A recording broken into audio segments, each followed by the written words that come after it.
4.1 प्रस्तावना। पिछली इकाई में हमने निर्मिति पर की है जो जन और कीर और पारिस्थितिकी उत्तमूलन उत्पन्न करते। इस इकाई साने वाष्ट्र एफी मल्टीनेशनल कंपनीज राष्ट्रीय ट्रस्टीमल कॉर्पोरेशियोटी एनसी की भूमिका और पर्यावरण की गुणवत्ता पर चस्के प्रभाव की वर्षा करेंगे। जैसा कि आप जानते, कोई ट्रांसफॉर्मेशन कर रहा है। इसका परिणाम उस प्रक्रिया में हुआ जहां विश्व के एक भाग में घटनाओं, निर्णयों और क्रियाओं को विश्व के दूसरे भाग पर वर्यात्मा है। प्रौद्योगिकी प्रगति सूचना और संचार प्रौद्योगिकी भी information and communication technologies ICT में कति भौगोलिक और राष्ट्रीय सीमाओं को पार वित्त और वन की सुलभता ने आर्थिक जीवन राष्ट्रीय हुआ नेशनलाइज इकोनॉमिक लाइफ्स बना दिया है। यह अनुमान लगाया गया है कि जगभर 36,000 विशाल बहुराष्ट्रीय कंपनियों का अपनी 1,790,000 से अधिक संपदा कंपनियों सहित और लगभग 300 औद्योगिक घराने का कुल प्रत्यक्ष विदेशी निवेश फॉरेन डायरेक्ट इन्वेस्टमेंट एफडीआई का 10% है। आज ये बहुराष्ट्रीय कंपनियों और पारराष्ट्रीय कंपनियों अंतर्राष्ट्रीय वित्तीय सहायता से अधिसम और विलय के माध्यम से विश्व व्यापार को नियंत्रित करने की स्थिति में है। इस प्रकार बहुराष्ट्रीय कंपनियों और पारराष्ट्रीय कंपनी ने यार आर्थिक भूतिकरण का नेतृत्व किया है। इस इकाई में हम विश्वविश्वासी विभाजन में विश्वस्था में बढ़ती हुई असमानताओं का विवेचन करेंगे।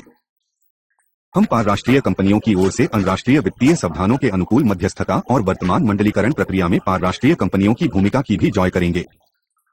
हम लचीले उत्पादन और सामाजिक तथा पर्यावरणीय गठन पर उसके प्रभावों की जांच प्रौद्योगिकी विनताओं और पर्यावरणीय मानकों की तुलना में करेंगे।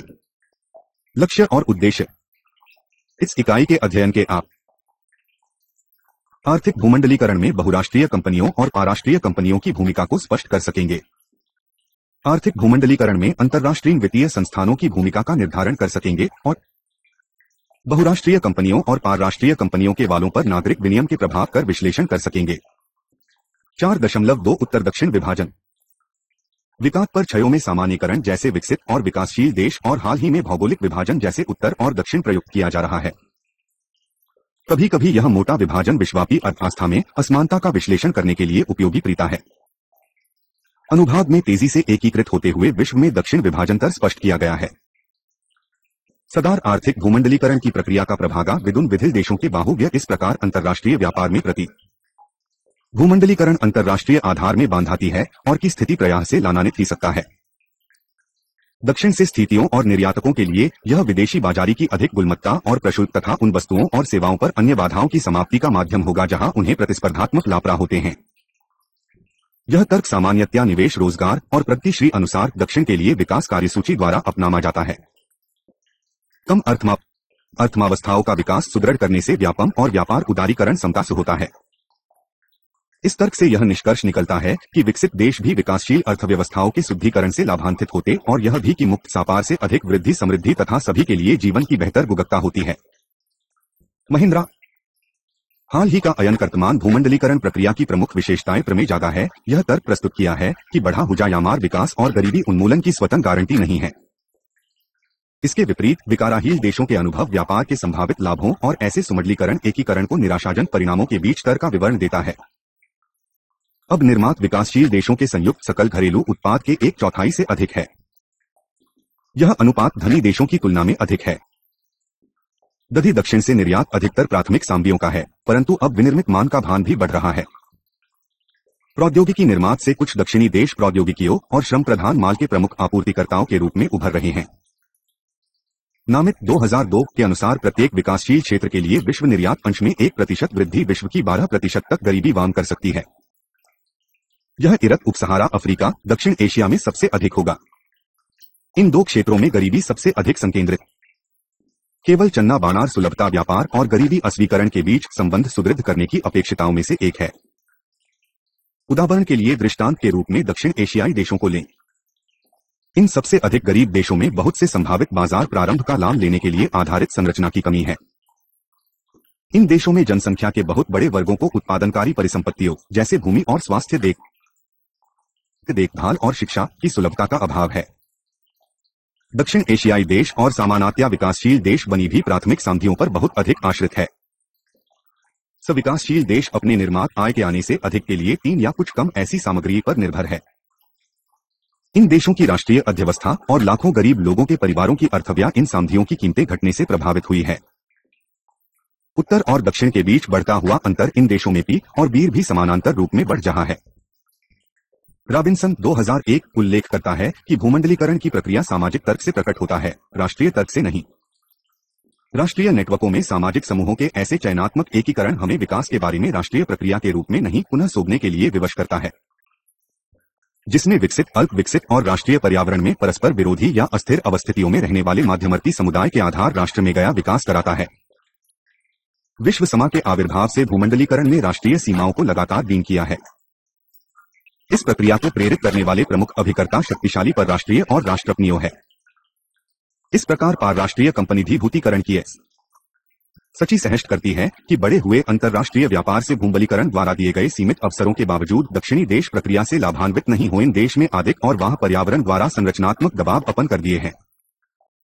उदाहरणार्थिक भूमंडलीकरण के मुग में अंतर्राष्ट्रीय वित्तीय संत्यानी की भाव्यस्थता से लापादन का पटंतरराष्ट्रीयकरण दक्षिणी देशी, विशेषकर इस प्रक्रिया से लाभ के लिए इन देशों में अधिक गरीबों के लिए इसे अधिक विता है। नवंबर के 4 से 3 उदार आर्थिक भूमंडलीकरण के युग में पारराष्ट्रीय कंपनियां हम पहले ही स्पष्ट कर चुके हैं, राष्ट्र व्यापार और वित्तीय प्रवाहों के माध्यम से बृहत्तर विश्व प्रणाली में आपस में किना प्रकार से जुड़े हुए हैं। भूमंडलीकरण की मुख्य विशेषता यह है कि उत्पादन की प्रक्रिया अपने आप में पारराष्ट्रीयकृत होती जा रही है। प्रौद्योगिकी में परिवर्तन, विशेषकर सूचना प्रौद्योगिकी में प्रगति, परिवहन और प्रबंधन के विभिन्न प्रकार्यात्मक क्षेत्रों को कास्ट लागत तकों के संपूर्ण क्षेत्र के अनुसार विश्व उत्पादन व्यवस्थित करने में सुकन बनाते हैं। पारराष्ट्रीय कंपनियों भिन्न भिन्न कारकों जैसे कच्चे माल की उपास्यता, सस्ता यम आदि के बारे में स्थानीय लाभपादन की व्यवस्था करते हैं। पारराष्ट्रीय कंपनियों पिछली 5 शताब्दियों से वाणिज्यवाद के दिनों से अंतर्राष्ट्रीय स्तर पर सक्रिय रहे हैं। ये कंपनियों विकासशील देशों में उत्पादकों और सबसे अधिक औद्योगिक देशों में उपभोक्ताओं के बीच प्रमुख कही थी। कंपनियों विभिन्न विकासशील देशों में उत्पादित उपभोज्य और कम्बा माल जी देशों के लिए खरीदती थीं।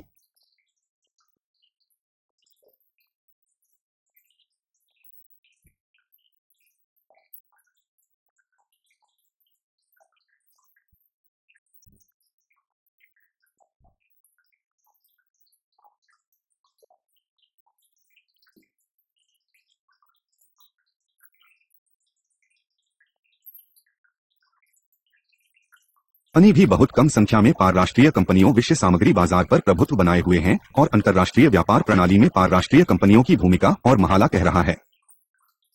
सामूहिक रूप से अब 1 से अधिक देशों में कार्य कर रही इन कंपनियों का कार्यभार विश्व लतपात का लगभग 1/4 है। इन कंपनियों के तत्वावधान में किया गया अंतर्राष्ट्रीय उत्पादन अन्य आर्थिक सूचकों की तुलना में अधिक तेजी से बढ़ रहा है। भूमंडलीय आर्थिक एकीकरण काफी सीमा तक एकीकृत निगम उत्पादन प्रणालियों का परिणाम है। सबसे बड़ी 100 पारराष्ट्रीय कंपनियों की वार्षिक विदेशी बिक्री $21 ट्रिलियन है। यह विश्व सकल घरेलू उत्पाद का लगभग 7% के बराबर है और विश्व व्यापार का 25% से अधिक है। यह विश्व की जनसंख्या के 1/3 आबादी के घर के संयुक्त सकल घरेलू उत्पाद से भी अधिक है। सकल घरेलू उत्पाद से कंपनी के कुल व्यापार की तुलना करने पर यह विश्व के सबसे बड़े 100 आर्थिक संस्थाओं का आधा है। देश नहीं है बल्कि निगम है। वॉलमार्ट, जनरल मोटर्स और फोर्ड का व्यापार अफ्रीका के पूरे संयुक्त सकल घरेलू उत्पाद से भी बड़ा है। मित्सुबिशी और टोयोटा का व्यापार मिक और पुर्तगाल जैसे देशों के सकल घरेलू विवाद के समतुल्य है।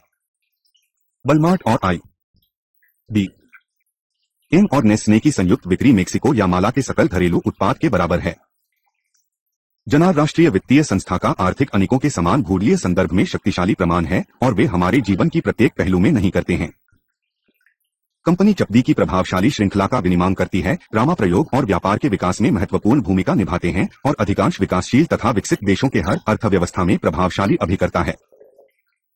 बहुराष्ट्रीय चैसी ने वैज्ञानिक अनुमान का लाभ उठाकर समयोचित की सुधारिक समावेश कर और अतिरिक्त लाभ की गतिशील बनाकर संक्रिया की खातिर अपना प्रत धीरे धीरे प्राप्त किया है। वित्त के बाहरी आंतों की काम में लगाकर प्रबंधन का व्यवसायीकरण करें और सुसंगठित संगठनात्मक प्रणाली द्वारा कार्य कर ये पूरे विश्व के बाद और अपना आधिपत्य बनाए रखते हैं। अपने वित्तीय प्रभावी में नहीं कहीं भी कार्य करते हैं, ठीक प्रणालियों को यहां तक कि सरकार की नीतियों को भी प्रमादित कर सकते हैं। बहुराष्ट्रीय कंपनियों संघ क्षेत्रों में सबसे अधिक प्रभावशाली है, जिन्हें अतिरिक्त प्रौद्योगिकियों, नवीनतम निपुणता और जटिल औद्योगिक संरचनाओं में बड़ी मात्रा में प्रबंधन की आवश्यकता होती है। पारराष्ट्रीय कंपनियों ने विश्वव्यापी उत्पादन प्रणालियों का विकास सुकर बनाया है और कंपनियों के अंतर्गत व्यापार विश्व व्यापार के विस्तार के पीछे सबसे अधिक शक्तिशाली शक्तियों में से एक है। सबसे विशाल 100 पारराष्ट्रीय कंपनियों की विदेशी बिक्री गांधार की 20% है और कुल व्यापार का लगभग 2/3 कंपनियों के अंतर्गत होता है। पाराराष्ट्रीय कंपनियों ने विकासशील देशों में उत्पादकों को चनी देशों में उपभोक्ताओं से अधिक निकटता से जोड़ रहे हैं और भूमंडलीकरण शक्तियों कर रहे हैं, जो भवी संकट के साथ बड़े अवसर भी पैदा करता है।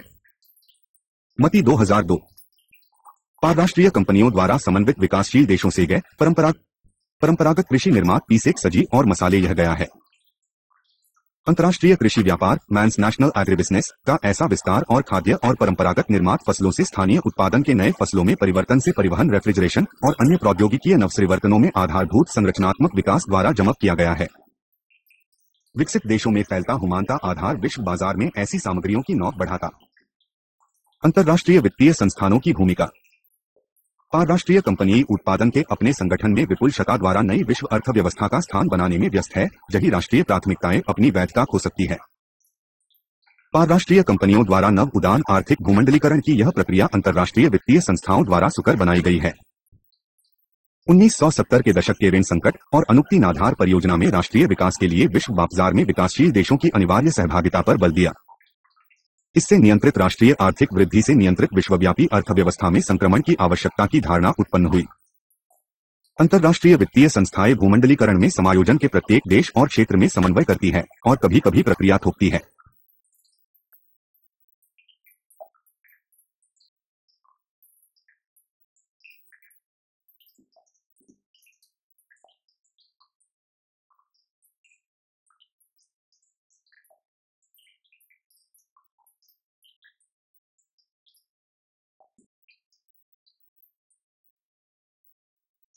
इसलिए विचिंसन 2005 ने तर्क प्रस्तुत किया है कि नव उदार संरचनात्मक समायोजन विश्याची अर्थव्यवस्था के लिए प्रत्येक राष्ट्रीय का समायोजन करने की क्रियाविधि है।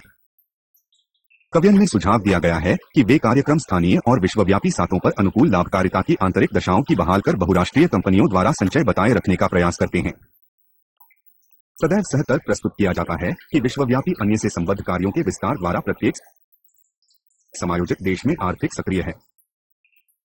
यह सामान्यतया राष्ट्रीय अर्थव्यवस्था में बड़े अभिकर्ताओं के प्यामे कार्य करता है। इसलिए भूवितीकरण कर प्रत्येक देश और क्षेत्र पर गहरा रूपांतरकली प्रभाव है। राष्ट्रीय और क्षेत्रीय उत्पादन प्रणालियों विदित हो सकती है तथा विश्वव्यापी उत्पादन प्रणालियों में एकीकृत करने के लिए पुनः संरचित हो सकती है। जैसा कि पहले सुझाव दिया गया है, विश्व-व्यापार में आर्थिक प्रगति को मिश्रित कर विकासशील देशों में गरीबी घटाने की संभावना है। यह सुझाव अंतर्राष्ट्रीय वित्तीय संस्थानक भूमंडलीकरण में संदेहास्पद होता है। भोगिस 2001 में ब्यौरा किया है कि नियम जो इसे शासित करते हैं धनी के यथा में प्रेरित किए जाते हैं। यह में सुझाव है कि विश्व व्यापार संगठन समस्या का नाग है। धनी देशों और शक्तिशाली पार राष्ट्रीय कंपनियों के हितों की रक्षा करने के लिए बौद्धिक संपदा, निवेश और सेवाओं पर इसके बहुत ही नियम है, जबकि खुद पीलामृत देशी पर थोपी जाती है। जिन उत्पादों के लिए पारराष्ट्रीय कंपनियों द्वारा लक्षित अफ्रीका क्षम पारराष्ट्रीय कंपनियों द्वारा अफ्रीका को लक्ष्य किया जा रहा है, जो जेनेटिक कप से तैयार उन उत्पादों के बाजार के लिए निराश करते हैं। कुछ पर्यावरण समूहों के अनुसार अन्यत्र अस्वीकृत किए गए हैं। यूरोप और एशिया के कुछ भागों में प्रतिरोध के कारण जेनेटिक इंजीनियरिंग में सम्मिलित बड़े बड़े निगम अब अपने उन उत्पादों के संभावित बाजार के रूप में अफ्रीका को देख रहे हैं, जिनमें खाद्य और बीज शामिल हैं। अफ्रीकियों को अमेरिकियों और जापानियों की सरकारों द्वारा विकसित बीज की नई किस्म द्वारा उत्पन्न खतरे की जानकारी नहीं है। अफ्रीकी सरकारों को बीजों के लिए निगमों पर आश्रित बना देगा। इंग्लैंड आधारित पर्यावरणीय निगरानीकर्ता के अनुसार टर्मिनेटर प्रौद्योगिकी किसानों की अपने स्वयं के बीज बचाने से रोकने के लिए बनाई गई है और प्रलोभ बार जब भी ये बुआई करना चाहते हैं, निगमों से बीज खरीदे। जेनेटिक रूप में निर्मित उत्पादों में व्यापार का समर्थन जिनेवा स्थित विश्व व्यापार संगठन के बौद्धिक संपदा अधिकार से व्यापार संबद्ध पहलुओं पर करार द्वारा किया गया है। पर्यावरणीय समूहों ने पाले ही बीज वितरण और आपूर्ति प्रणालियों पर अपनी चिंता की है। को देश इसका प्रतिरोध कर रहे हैं और पिछले जैविक विविधता सम्मेलन पर आधारित जैविक संसाधनों के लिए सामुदायिक अधिकारी को सुलभता पर रूपरेखा तैयार करने की पहल कर रहे हैं। फिर भी भूमंडलीकरण के आशावादी विश्व व्यापार संगठन द्वारा दिए गए अवसरों का उपयोग करने का तर्क देते हैं। वे इस आवश्यकता देते हैं कि विकासशील देशों को विश्व व्यापार संगठन संधिवाती की कला पर प्रवीणता प्राप्त करनी चाहिए, जिसका अभिप्राय बाजारों की पहचान करना है जहां सबसे बड़ी संभावना देखते हैं और प्रशुल्क तथा गैरशुल्क बाधाओं के हटाने पर विशिष्ट ब्यौरे देना है। वे यह भी तर्क देते हैं कि उद्योगपतियों को विश्व व्यापार संगठन में कमजोरी के क्षेत्र की रक्षा करने के लिए अपनी शक्ति को क्षेत्रों में शक्ति बढ़ाकर सरकार के हाथ मजबूत करने चाहिए। भूमंडलीकरण को आशावादी सुझाव देते हैं कि व्यापार उदारीकरण और विकास के बीच स्वाभाविक संघर्ष हल करने का एकमात्र रास्ता प्रगति प्राप्त करना है और इसके लिए विश्व व्यापार संगठन में सक्रिय उपस्थिति अनिवार्य है। अंतर्राष्ट्रीय मुद्रा कोष और विश्व बैंक के मामले में समर्थन ऋण शर्तों द्वारा की गई है, जिसके लिए देशों को अपने व्यापार आना आवश्यक है। अंशतः इन ऋण के परिणामस्वरूप गरीब देश अपनी अर्थव्यवस्थाएं धनी देशों की तुलना में बहुत तेजी से खोल रहे हैं। उप-सहारा अफ्रीका और दक्षिण एशिया में औसत आयात प्रशुल्क आधी की गई है और लैटिन अमेरिका तथा पूर्व एशिया में दो तिहाई तक काटी गई है। चर्चा यह स्पष्ट करती है कि समान आधार पर सहभागिता के लिए विकासशील देशों में छोटे राष्ट्रीय अमीकों के लिए अंतर्राष्ट्रीय व्यापार में कोई स्थान नहीं है। दूसरी समस्या चीनी उत्पादन विधियों से पार राष्ट्रीय कंपनियों की कोई ऐसी कार्यप्रणाली नहीं है जो विकासशील देशों के उत्पादों की संरचना में संतुलन रख सके। दो महत्वपूर्ण मुद्दे हैं जो वर्ण और श्रम से संबंधित है। 4.5 श्रम और पर्यावरण पर लचीले उत्पादन के प्रभाव। अब यह स्पष्ट हो गया है कि विजर में किसकी प्रक्रिया में राष्ट्रीय कंपनियों किस प्रकार महत्वपूर्ण है। पूंजी की गतिशीलता और उत्पादन का बना राष्ट्रीयकरण जी बहुराष्ट्रीय निवेश को सब बना है, कंपनियों को अनारा दिए अप्रत्याशित ब्याज देते हैं। कहीं ऐसा नारना सबसे अधिक लाभदायक है। यह बहुधा स्थानीय समुदायों और पर्यावरण की कीमत पर होता है। विशेष महत्व का यह तय है कि विदेशक आर्थिक और राजनीतिक परिधरता अनुभव बनते हैं। विदेशी निवेश में उन उद्यमी में लगने की प्रवृत्ति होती है जो अन्य अवधि में उच्च दर पर प्रतिफल देगा। बहुधा इसका परिणाम पर्यावरण विनाश और सामाजिक अवहेलना होता है। नागरिक विनियम शब्द उस नागरिक समाज संगठनों द्वारा अपनाए गए व्यापक श्रेणी की रणनीतियों का वर्णन करने के लिए प्रयुक्त किया जाता है, जिसको कंपनियों को उनके पर्यावरणीय उत्तरदायित्वों के लिए जवाबदेह बनाना है, और दूसरा सार प्रकारों के एक में उपेक्षा की योग कंपनियों के विरुद्ध पथराष्ट्रीय मुकदमा है। विनियम उन बिनाओं से उत्पन्न करते हैं जब अंतर्राष्ट्रीय स्तर पर पारिराष्ट्रीय कंपनियों के प्रभावकारी विनियम का लगातार कमी रहती है। आलोचक इस तथ्य का उल्लेख करते हैं कि पर्यावरण समस्याएं उत्पन्न करने में पारराष्ट्रीय कंपनियों की भूमिका की अंतर्राष्ट्रीयकृत की कमी है। पारराष्ट्रीय कंपनियों के विनियम का मुद्दा व्यापार और विकास पर संयुक्त राष्ट्र अभिसमय united nations conference on trade and development UNCTAD कार्यसूची से निकाला गया था, और जबकि कार्यसूची 21 में सिफारिश शामिल है जो पारराष्ट्रीय कंपनियों को प्रभावित करती है, यह आचार संहिता नहीं बनती है। यहाँ भी पारराष्ट्रीय कंपनियों के दायित्वों के बारे में और कानूनी धारा करने के राष्ट्रीय और क्षेत्रीय प्रयास हैं। जब वे विदेश में निवेश करते हैं तो अधिक प्रगति नहीं हुई है। गार्डियन की हाल ही की न्यूज रिपोर्ट कहती है कि हजारों शस्त्रहीन नाइजीरियाई ग्रामवासियों ने महिलाओं और बच्चों सहित शैल और चेवरीन टेक्सको द्वारा प्रचलित चौन तेल प्लेटफार्मों पर कब्जा कर लिया। 90,000 बैल प्रतिदिन तेल का उत्पादन बंद कर दिया। यह विवाद बिएल्सा के साथ राज्य सीमा के समीप स्थित कुला समुदामा के लिए नौकरी पर खड़ा हुआ। अधिकांश उनकी सरकार द्वारा त्यागे गए नाइजर डेल्टा के लाखों गरीब निवासियों ने महसूस किया कि उनके कबीले की भूमि से निकाली गई अपार संपदा भी उन्हें भी जाम होना चाहिए। यह घटना उन लोगों के प्रति पान-राष्ट्रीय कंपनियों की असंवेदनशीलता दर्शाती है जिनके देश में उन्हें पार-राष्ट्रीय कंपनियों का कर अपार संपदा निकालने की अनुमति दी गई है। उनके निवेश ने किसी भी तरीकों में स्थानीय लोगों को कल्याण में कोई योगदान नहीं किया है। बहुराष्ट्रीय कंपनियों के विरुद्ध कानूनी कार्रवाई करने में भी मुख्य समस्याएं हैं। माध्य और पर्यावरणीय आधार पर उपेक्षा के लिए कानूनी मुकदमा करने में मुख्य समस्या प्रकट प्रभावी और खाद्य उद्योगों के बीच कारण प्रभाव संबंधों की पहचान करना और माया का अर्थ निकालना है। कानूनी कार्रवाइयों के लिए वैज्ञानिक आयक है। औद्योगिक प्रक्रियाओं का तकनीकी स्वत और यह तय किए प्रभावों का पर है कि पर्याप्त मानक की अवहेलना की गई है। इसे स्वतंत्र और विश्वसनीय तकनीकी और वैज्ञानिक बैंका से करना होगा, परंतु सभी सबसे अधिक समृद्धिशाली या तकनीकी क्षमता नहीं। कानूनी रूप से अपराष्ट्रीय कंपनियों केवल उस देश के कानूनों के प्रति जताई है जिसमें वे कार्य कर रहे हैं, और इसके लिए कंपनी के मुख्यत्या और उसके सहायक नियम की शक है। मूल कंपनियों बहुधा दावा करती है प्रयोजनी से संबद्ध है। टीका की और केवल मुरुईवी अंतर्राष्ट्रीय स्तर पर विफल पहली की पृष्ठभूमि के दिए कि गैर संगठनों ने हाल ही वर्षों में बढ़ती हुई आवृत्ति और शक्ति से पारराष्ट्रीय कंपनियों को मध्य कर कार्य आरंभ किया है। सामाजिक विनियम का सुसंगत वैकल्पिक दृष्टिकोण प्रदान करने के बदले पारराष्ट्रीय कंपनियों को पर्यावरणीय प्रभाव को चुनौती देने के उद्देश्य से कार्य और अभियान का कमजोर कार्य करने के लिए नागरिक विनियम के रूप में जाया। सीमित सफलता प्राप्त करने के लिए और निगम भी उत्तरदायित्व की शिक्षा देने के लिए एक ऐसा अभियान विज्ञान और भूमंडलीय केंद्र नई दिल्ली से था जो भारत में मुख्य पेट निर्माताओं के विरुद्ध था। यद्यपि कंपनियों द्वारा इसका विरोध किया गया, अभियान पेड़ पौधों में कीटनाशक संदूषण का मुद्दा जनता के सामने लाया। विभिन्न स्तरों पर सीधे भारतीय सचेतक समस्या पर बहस हुई और संचार माध्यमों में भी व्यापक रूप से हुई। दूसरी ओर विकसित देशों के बाजारों में आयात के लिए गंभीर पर्यावरणीय अपेक्षिताएं विकासशील देश के उत्पादकों की पहुंच को प्रतिबंधित करती है, क्योंकि उनमें अपनी उत्पादन प्रक्रियाओं में ऐसी अपेक्षिताएं समायोजित करने का लचीलापन और क्षमता की कमी है। यह समस्या इस तथ्य द्वारा भी बढ़ाई गई है कि उनके निर्यात मद बहुत सीमित संख्या में होती हैं। अन्याहरण में व्यापार संबंधी पर्यावरणीय मुद्दे विकासशील देशों के लिए विशेष चुनौतियों खड़ी करते हैं। पर्यावरण द्वास भविष्य में निर्वात पैदा करने वाली जन की क्षमता घट सकती है। किसी भी पर्यावरणीय द्वास की कीमत आर्थिक विविधीकरण की उनकी क्षमता में कमी से मिलकर कष्टदायी हो सकती है। संसद राज्य के पालाक्काड़ जिले में लाधीगाढ़ा गांव लाचीमाड़ा विलेज में कोका कोला का जल निकालने के विरुद्ध लोगों का संघर्ष पाश बहुत बढ़ने और उस भीषण ग्रीष्म ऋतु में तेजी से सूखते हुए सभी जल स्रोतों से सीधा जुट गया। यह संयंत्र के परिसर से 15 जून तक जब मानसून वर्षा आती है।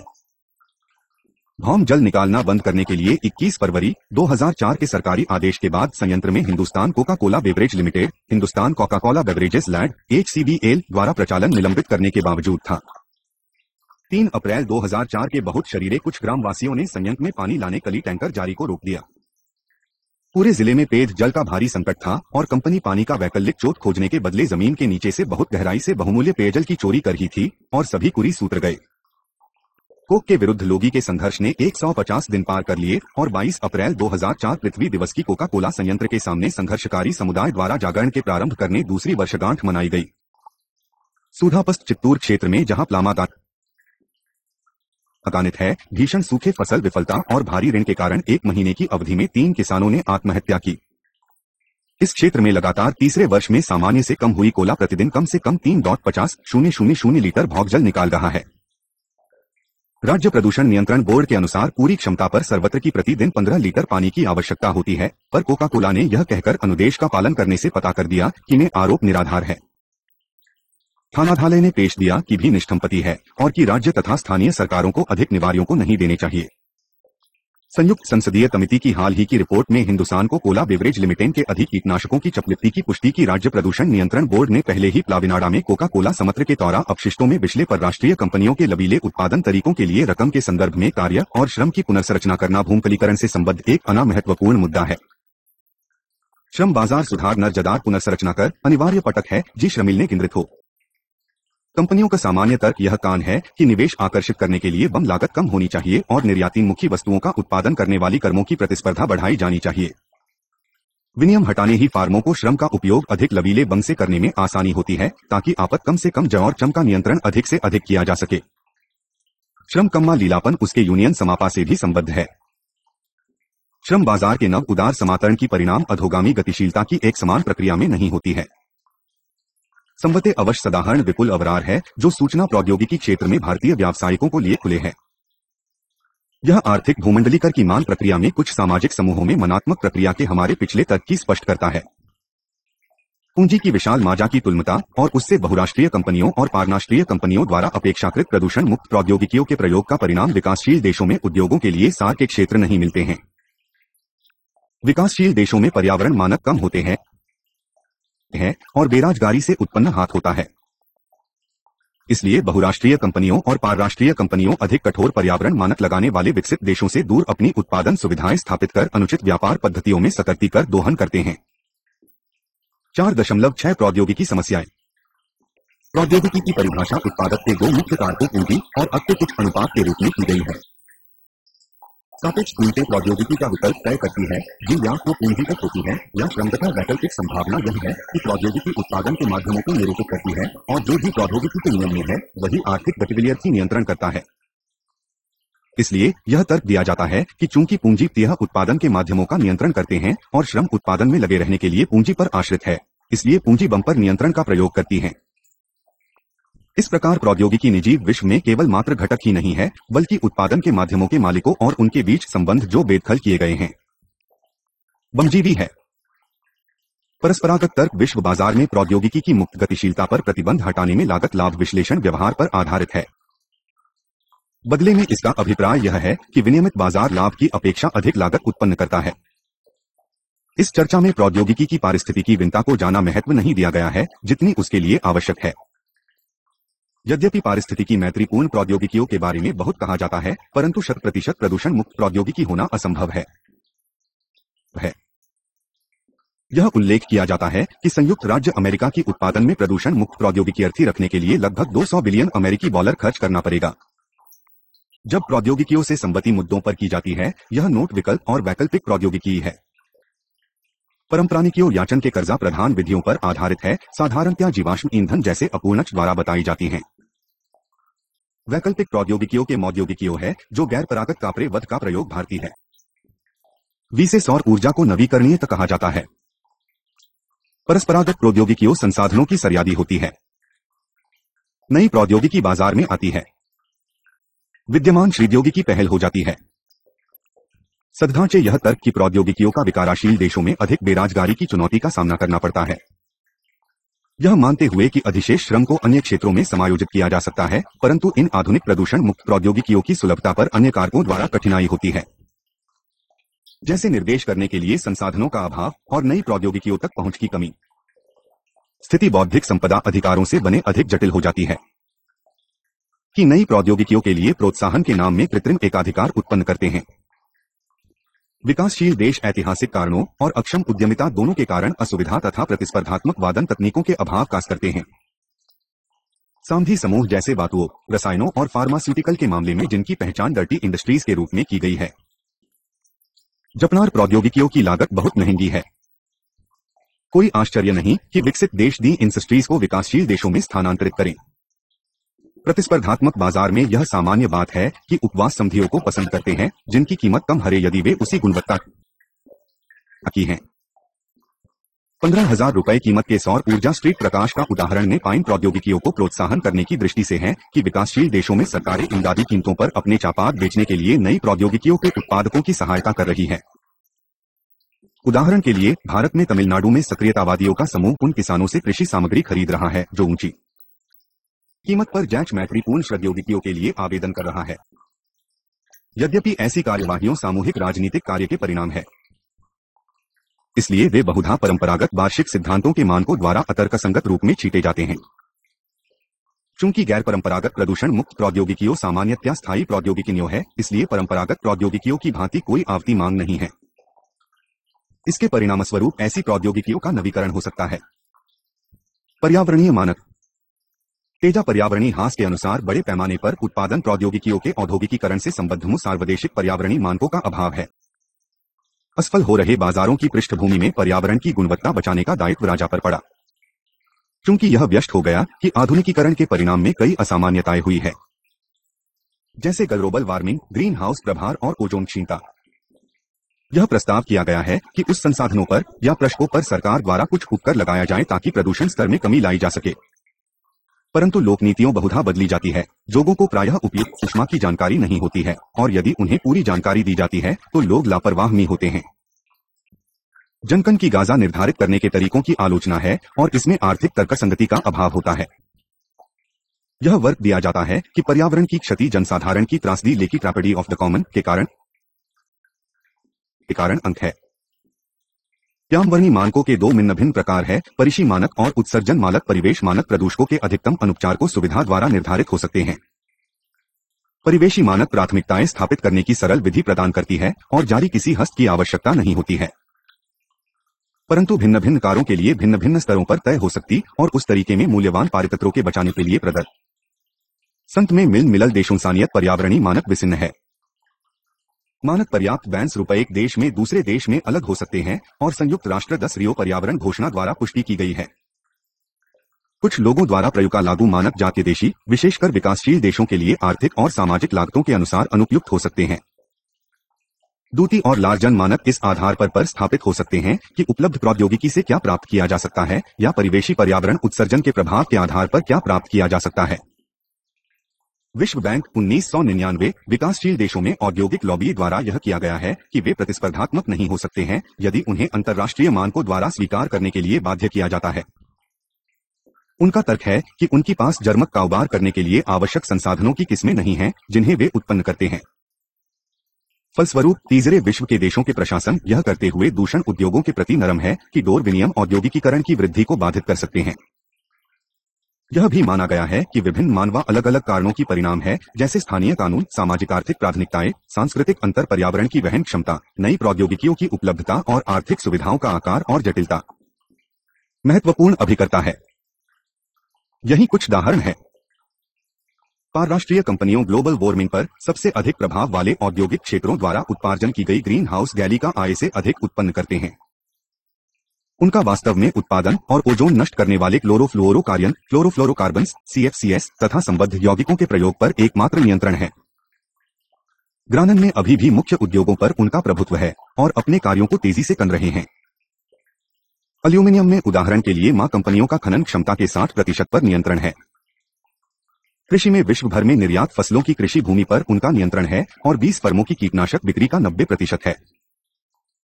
ये विश्व का अधिकांश क्लोरीन, PCBs, BDT, DMT और उसिक्सीन डायोसिमा सहित कुछ सबसे अधिक दिलेरानी के लिए आधार का विनिर्माण है। पारराष्ट्रीय कंपनियों तृतीय दिशा के लिए पर्यावरण की दृष्टि से अस्वस्थ उत्पादन प्रणालियों, खतरनाक सांपिठी और उत्पादों के मुख्य संप्रेषक है।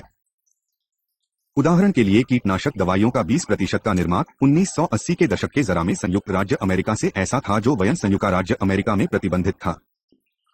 चना प्राकृतिक संसाधनों और साधियों ने मार्ग खोज पर उनका प्रमुख है, जिनकी जन समुद्री संसाधनों की ही या हार विषैले अपशिष्टों तथा असुरक्षित उत्पादों पर योगदान है। विज्ञापन और कामाय संवर्तन वाला ये अस्थिर संपत्ति की संस्कृति को भी बढ़ाया देते हैं। इन समस्याओं के बावजूद हम देख सकते हैं कि विकासशील देशों में गंभीर सामाजिक असमानताओं के संदर्भ में पर्यावरणीय संसाधन विभाजकारी दावों के बीच सामाजिक संघर्ष के स्थल है। कानून द्वारा पर्यावरणीय मानक निर्धारित करना समाज के उस वर्ग की सहायता करते हैं जो संसाधनों में और अपने अधिकारों की रक्षा करने में अपने वैध भाग प्राप्त करने के लिए संवेदनशील है। यह दावा करना अतिशयोक्ति नहीं होगी कि संवेदनशील कभी कभी